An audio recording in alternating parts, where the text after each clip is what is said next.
कांग्रेस के राष्ट्रीय अध्यक्ष और अमेठी सांसद राहुल गांधी जहां आज अपने 2 दिन के दौरे पर शाम 4 बजे अमेठी आ रहे हैं, तो वहीं केंद्रीय मंत्री स्मृति ईरानी भी आज 1 दिन के दौरे पर दोपहर 12 बजे के आसपास अमेठी पहुंचे। गौरीगंज स्थित जिला अस्पताल परिसर में सीटी स्कैन मशीन का वो लोकार्पण करने के बाद बाजार शुक्ल में पार्टी के कार्यकर्ताओं के साथ बैठक करेंगे और फिर शाम 6 बजे जगदीशपुर होते हुए लखनऊ के लिए रवाना हो जाएंगे।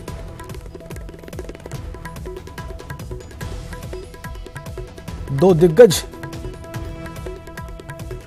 जिन्होंने राजनीतिक क्षेत्र अमेठी को चुना हुआ है, आज एक साथ अमेठी में होंगे, इसलिए राजनीतिक तापमान ज्यादा रहेगा। वैसे तापमान वहां पर कम है, पूरे उत्तर भारत में ही कम है। तो कांग्रेस के किले में सेंधमारी करना चाहती हैं स्मृति ईरानी, केंद्र में कपड़ा मंत्री हैं, अक्सर अमेठी के दौरे पर आती हैं। पिछले चुनाव में वहां से उन्होंने कंटेस्ट किया था राहुल गांधी के खिलाफ, अच्छे वोट भी हासिल किए थे, राहुल को अच्छी चुनौती भी दी थी। वो आशावान है कि वो इस बार उनको हराने में कामयाब होंगी। उधर राहुल गांधी को अपना एक गढ़ बचाना है। अमेठी चलते हैं, इन 2 राजनीतिक दिग्गजों के अमेठी दौरे के बारे में विस्तार से जानते हैं। राजीव हमारे सहयोगी वहां से सीधा कनेक्ट है इस वक्त। बताइए राजीव, क्या अपडेट्स हैं आपके पास, क्या माहौल है? राजेंद्र, अगर बात की जाए आज कांग्रेस के राष्ट्रीय अध्यक्ष राहुल गांधी और स्मृति ईरानी के दौरे की, तो ये दौरा का दोनों के लिए खासा अहम है सियासी मायनों में, क्योंकि जहां बीजेपी ये चाहती है कि कांग्रेस के जिस गढ़ में किसी भी कीमत पर सेंध लगाई जाए और यहाँ पर बीजेपी का परचम लहराया जाए, वहीं एक परंपरागत तौर पर ये कांग्रेस की सीट होने के कारण बीजेपी के लिए ये एक बड़ी चुनौती है। और यही कारण है कि बीजेपी एक सदी रणनीति के तहत, चाहे आपने देखा हो बीते दिनों खुद प्रधानमंत्री नरेंद्र मोदी रायबरेली पहुंचकर यहाँ पर उन्होंने सैकड़ों करोड़ की परियोजनाओं का शिलान्यास किया, लोकार्पण किया, और उन्होंने ये ऐलान किया कि जो अमेठी और रायबरेली है उसके लिए जो यहाँ की सरकार है, योगी सरकार है, वो भी लगातार विकास कर रही है। यहाँ के चाहे सारे जिलों में, सारे गांव में विद्युतीकरण की बात हो या फिर जो सड़क, कपड़ा, पानी, मूलभूत जरूरत है उनको पहुंचाने की बात हो। और यही कारण है कि एक बार फिर स्मृति ईरानी बीते 2014 में मिली हार के बावजूद पहुंच रही हैं। ये 15 दिनों में उनका दूसरा दौरा है अमेठी का। उनकी कनेक्टिविटी अमेठी के लोगों से लगातार बनी हुई है। आज वहाँ ये आपसे कुछ देर पहले बाद यहाँ पर पहुँचकर वो गौरीगंज के सामुदायिक स्वास्थ्य केंद्र में सीटी स्कैन मशीन का लोकार्पण करेंगी और जिसके बाद अमेठी में कंबल वितरण कार्यक्रम में शिरकत करेंगी और गरीबों को कंबल बांटेंगी। और फिर 4 से 6 के बीच में एक अहम बीजेपी कार्यकर्ताओं के बीच बैठक करेंगे। ठीक है, मतलब कुल मिलाकर दोनों ही अपनी ओर से प्रयास करेंगे कि वहां पर माहौल गर्म रखा जाए और अपने पक्ष में रखा जाए। अजीत भी वहीं से हमारे साथ था, हमारे सहयोगी सीधा कनेक्ट है। राजीव ने अपना ऑब्जर्वेशन बताया वहां के बारे में। अजीत, आप इन दोनों के एक साथ वहां पहुंचने को कैसे देखते हैं, लोग कैसे देख रहे हैं?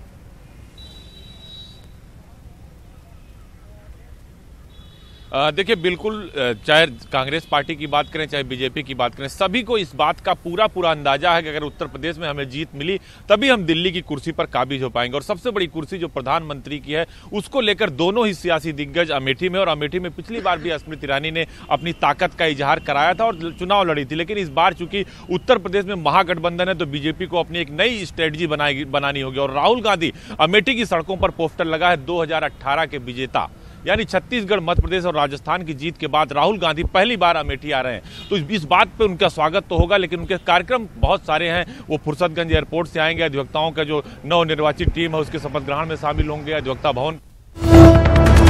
बड़ी खबर इस वक्त, अयोध्या मामले पर सुप्रीम कोर्ट में सुनवाई टल गई है। ये बहुत बड़ी खबर इस वक्त की 10 जनवरी तक, यानी लगभग 1 हफ्ते के लिए यह सुनवाई टल गई है।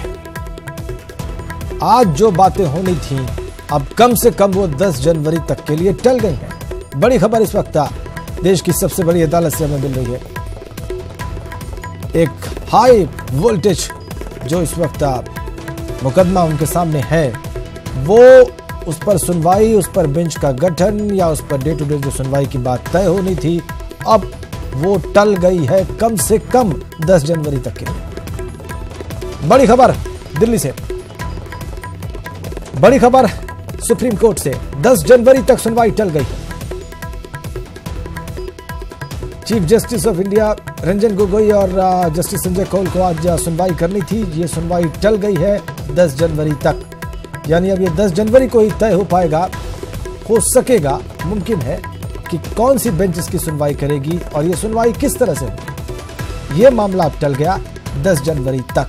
तो जो लोग आज ये उम्मीद लगाए बैठे थे कि आज निर्णायक कुछ होगा सुप्रीम कोर्ट में, आज कुछ ऐसा सुनने को मिलेगा जिससे कि त्वरित न्याय प्रक्रिया जो है वो दिखाई देगी, उनके लिए निराशा भरी खबर एक बार फिर से सुनवाई टली है और अब की बार गई है 10 जनवरी तक। ज्यादा वैसे गैप नहीं है, लेकिन फिर भी एक हफ्ते और इंतजार करना पड़ेगा इस बात को जानने के लिए कि कौन सी बेंच सुनवाई करेगी और ये सुनवाई किस तरह से।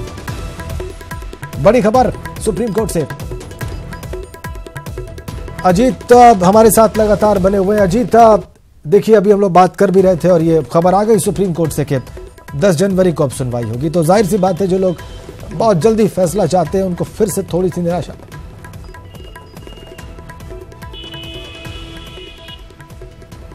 बिल्कुल राजेंद्र, आपने सही बात कही कि जो लोग जल्द फैसला चाहते थे उनके लिए अच्छी खबर नहीं है और सुप्रीम कोर्ट के चीफ जस्टिस रंजन गोगोई ने 10 जनवरी तक इस मामले को टाल दिया। यानी अगली सुनवाई अब 10 जनवरी को होगी। तो निश्चित तौर पर जो अयोध्या के पक्षकार हैं, चाहे धर्मदास की बात करें, चाहे मुस्लिम पक्षकार इकबाल अंसारी की बात करें, जो लोग अभी ये कह रहे थे सुबह कि अभी फैसला हो, आज फैसला हो, हमें फैसले का इंतजार है और हम 70 साल से इस मुकदमे को देख रहे हैं और 70 साल से जो माहौल खराब हो रहा है, जो लोग सियासत कर रहे हैं राम के नाम पर, अयोध्या के नाम पर, अयोध्या में सब कुछ है लेकिन सियासत सबसे ज्यादा है।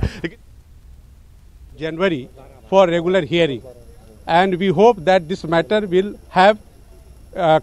be concluded at the earliest.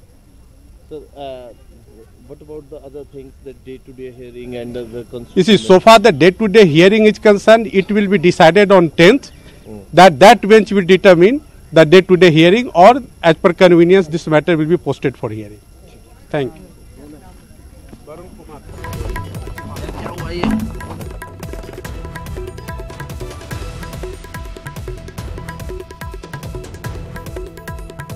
तो अभी आपने सुप्रीम कोर्ट के अधिवक्ता को भी सुना, वो कह रहे थे कि किस तरह से सुनवाई होगी ये भी 10 जनवरी को ही तय होगा और कौन सी बेंच सुनवाई करेगी ये भी 10 जनवरी तक ही तय होगा।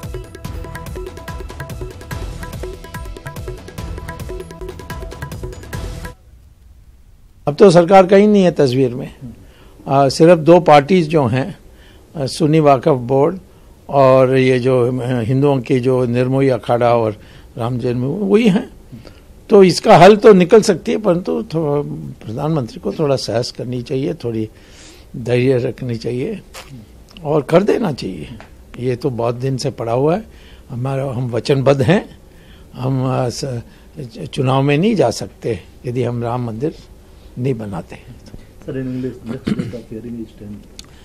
Yes, it was very clear at last time also when they said that they will list the matter on 4th of January for a date from when the hearings can start.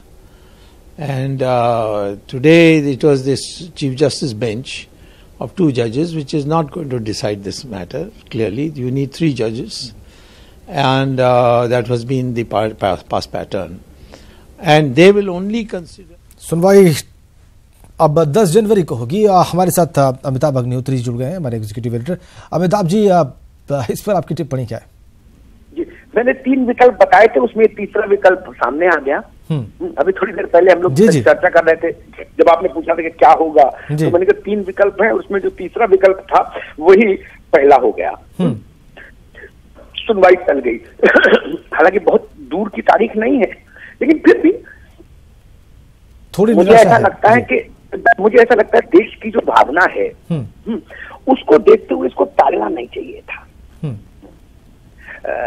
पूरा देश एक majority of the nation जिस पक्ष में खड़ी हो, जिसके लिए अधीरता से इंतजार कर रही हो, तो सुप्रीम कोर्ट का मान भी इसी में है, बढ़ता है कि वो उस निर्णय जो भी हो वो उसकी मर्जी, लेकिन निर्णय जल्दी हो। और निर्णय जल्दी हो ये मांग करना कोई ना तो न्यायपालिका का सम्मान करना है, ना मुझे लगता है कि कोई एक चीज मैं आपको रोक रहा हूँ यहाँ पे ये शायद सामने आ रहा है कि नई बेंच 10 जनवरी को सुनेगी। मतलब एक चीज तो क्लियर हो गई कि जो बेंच सुनवाई करेगी 10 जनवरी को बन जाएगी। ठीक है राजेंद्र जी, तब ठीक है। ये जो तथ्य है, अब बात दुरुस्त हुई, इसको मैंने पहला विकल्प बताया था कि नई बेंच का गठन कर दें सीजेआई, और वो फिर इस केस को अपने हिसाब से इसके लिए एक प्रक्रिया तय करे। वो प्रक्रिया 10 जनवरी से शुरू होगी, तो ये शुभ संकेत है। यहाँ पे हमारे पास कुछ रिएक्शंस मिल रहे हैं, उनको सुन लेना चाहिए। उसके सामने सारी बातें रखी जाएंगी और वो बेंच 10 जनवरी को बैठ रही है। अब ये मैटर दोबारा 10 जनवरी को कोर्ट के सामने लिस्ट हो रहा है, स्पेशल बेंच के सामने, जो इस मामले की सुनवाई करेगा। स्पेशल बेंच में वो chief justice of India administrative side पे ऑर्डर पास करेंगे। जब 10 जनवरी की कॉज लिस्ट आएगी तो आप सबको पता चलेगा। उसके बारे में कब तक पता लग पाएगा? 10 जनवरी को जो 10 जनवरी की बेंच है उसकी कॉज लिस्ट 6 या 7 तक आ जाएगी, तो आपको पता चल जाएगा कौन सी बेंच इस मामले की सुनवाई कर रही है।